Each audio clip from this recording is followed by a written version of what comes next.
మంచో చెడో గాని మాజీ సీఎం కేసీఆర్ చెప్పినట్టే కాంగ్రెస్ పార్టీ వస్తే కరెంటు పోతుంది అనేది కండ్లారా కనిపిస్తున్నదట.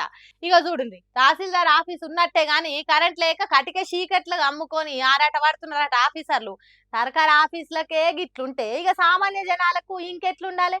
పేరుకే 24 గంటల కరెంటు గాని ఇచ్చింది లేదు సచ్చింది లేదు అంటున్నారట తహసీల్దార్ ఆఫీస్కి పోయిన జనాలు. చిమ్మని చీకట్ల టార్చ్ లైట్లు వేసుకొని ఫైల్ చూసుకుంటా పాటలు పడుతున్నారు.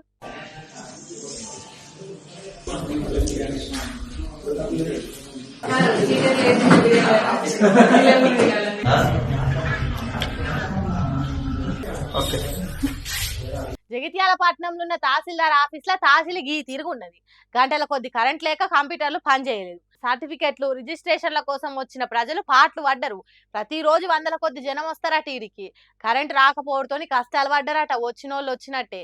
మరి ఆ కరెంటు ఎందుకు పోయింది? సర్కారే చక్కగా ఇస్తలేదా లేకుంటే వేరే ఎక్కడనైనా కరెంటు తీగలు తెగితే రిపేర్లు చేస్తున్నారా అనేది తెలియదు. కానీ కాంగ్రెస్ సర్కార్లో కరెంటు ఉండదు.